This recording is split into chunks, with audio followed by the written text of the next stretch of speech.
Hi everyone, my name is Autumn, owner and designer of the Hallyu Peaches, a small business featuring K-pop charms and accessories.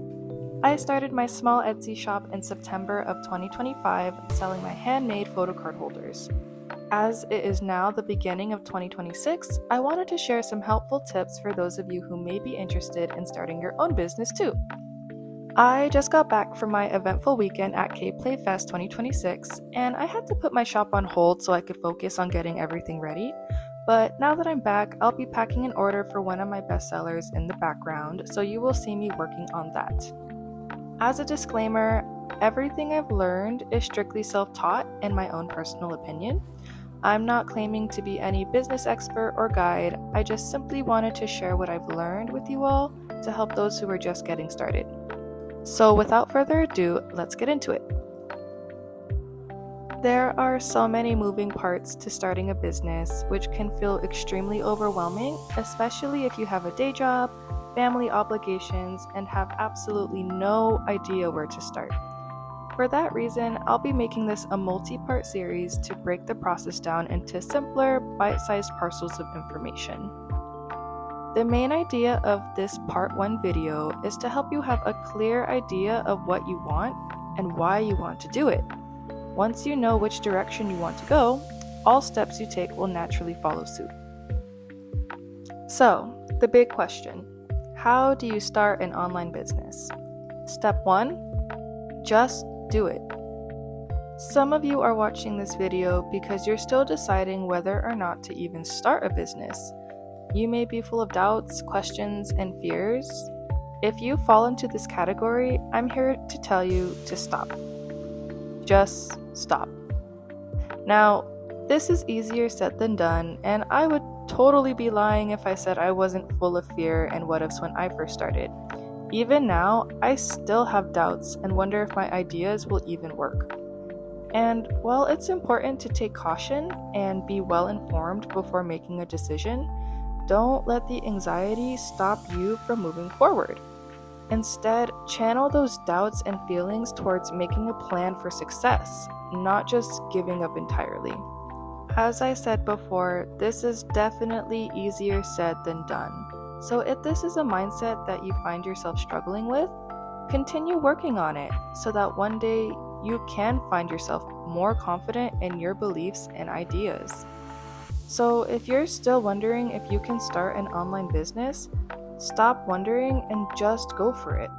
It's not that deep. Don't be afraid to fail. Be afraid not to try. There is no such thing as failure, only feedback.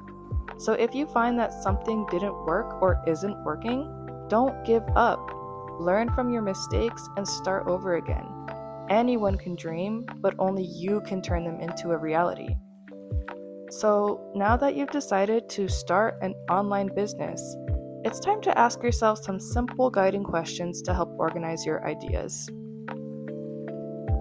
The first question, and honestly one of the most important questions you should ask yourself, is what are you going to sell?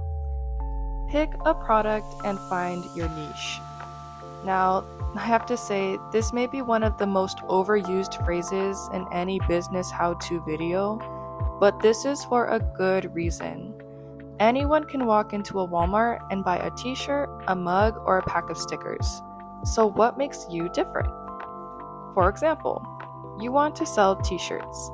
Are your t-shirts printed in-house with designs that you made? Do they have a custom aspect to it, like an embroidered name or logo or cute design? Are they hand-sewn and designed by you? Or are your t-shirts themed? Do they feature Sanrio characters, pop star celebrities, or anime memes? Are they modern and minimalistic, groovy, gothic, or vintage? Another example, jewelry. Do you make each piece by hand? Are they customizable or designed by you? The options of products are limitless, so pick what you specialize in and stick with it. It may be tempting to want to sell everything any which way, but forcing yourself to stick to just one or a few niches will help you to stay focused. How to pick a niche. First, find a need, preferably something you enjoy and like, and fill it. For example, I started my business because I wanted more variety when choosing different PC holders for my K-pop photo cards. My theme? K-pop. My aesthetic? Charms and beads. My method? Handmade or hand-designed. So no matter what I make, I try to stick to my niche of being a cute K-pop charms and accessory business to keep consistency when designing products. It may be hard to just pick one thing and stick with it, but remember, nothing is permanent. You can always change directions or start a completely new company later. Starting a business really isn't that deep, so don't feel like you have to marry yourself to an idea. Question 2. Who are you going to sell to? Most niches have a corresponding community. So once you've picked a niche, all you really have to do is search for people that fall within your target market. For example, if you create anime-themed items, your target audience will likely be those who watch anime and appreciate Japanese culture. If you sell handmade crochet sweaters and blankets, your target audience will likely be those who like the vintage aesthetic and handmade cozy goods. If you sell kawaii stickers and stationery, your target audience will likely be those who enjoy journaling, study culture, or who can actively use these items at school or work. If you want to get even more specific, you can narrow your target audience down by using age. Do you want your products to appeal to children? Are you trying to fill the needs of a working mom? Are you designing products specifically with teenagers in mind, or grandparents buying gifts for their family? For example, a running joke is that most millennials prefer coffee over tea. So designing coffee-themed items might appeal more to millennials as opposed to Gen Z who prefer a boba milk tea. For me, I make and design products with teenage girls and young adult women in mind.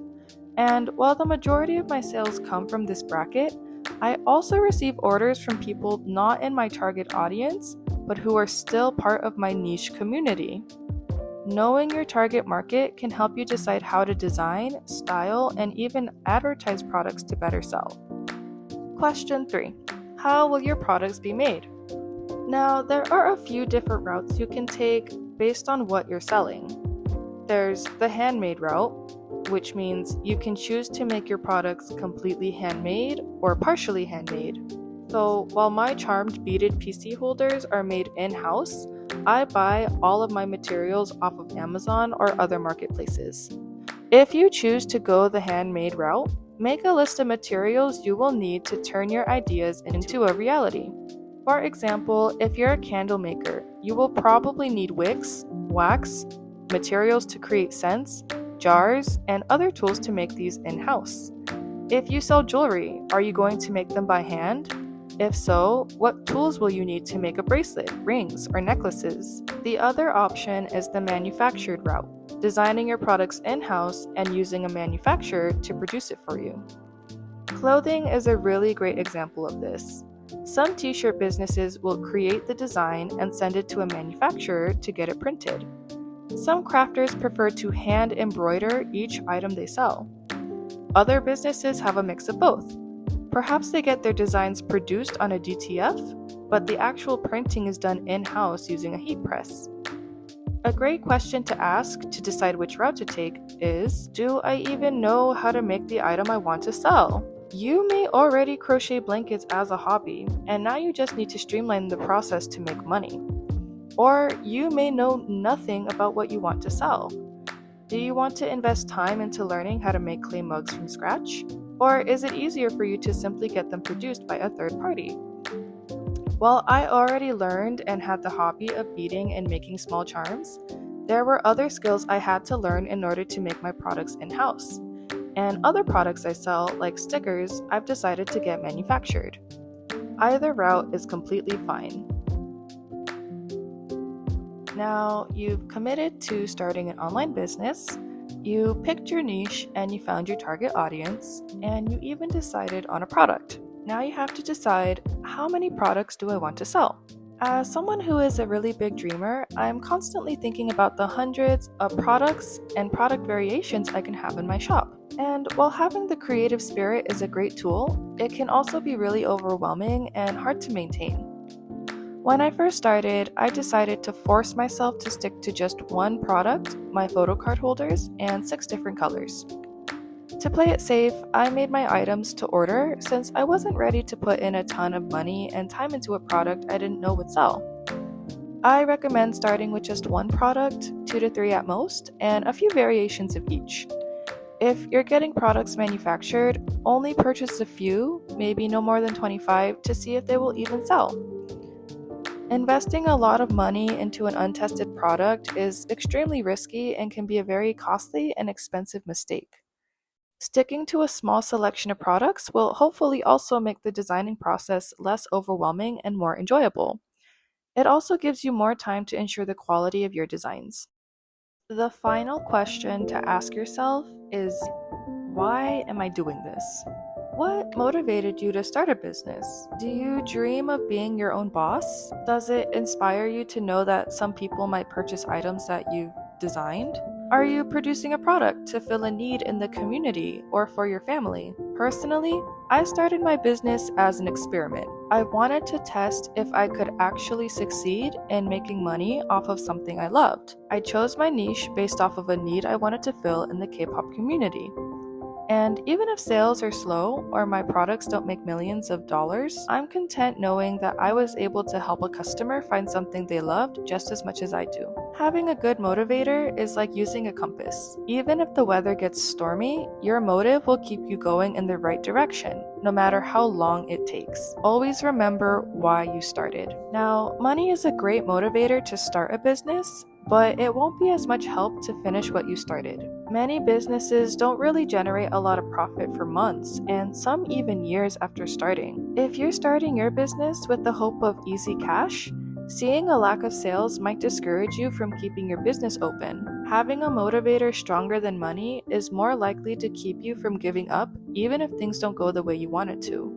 For example, I created this YouTube channel with the hope of sharing bits and pieces of my world as a small business owner with you guys. Even if I only get 2 views from this video, if one person found this information helpful, I would feel so proud that you took the time out of your day to hear my 2 cents. And regardless if anyone watches these videos, I'm going to keep making them because I love sharing my experiences and tips and helping other small business owners regardless if I profit from it. This was a lot of information to chew on, so I'll end today's video here. I really hope this video was helpful and informative and inspired you to take the big step of starting your own online business. I believe in you.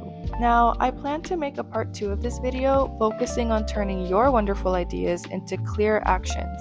So please like and subscribe to my channel if you'd like to watch more. If you have any helpful tips or experiences that you'd like to share, please feel free to leave them in the comment section below. If you're interested in watching my experiences at K-Playfest 2026 in Artist Alley, click here. Thanks for watching!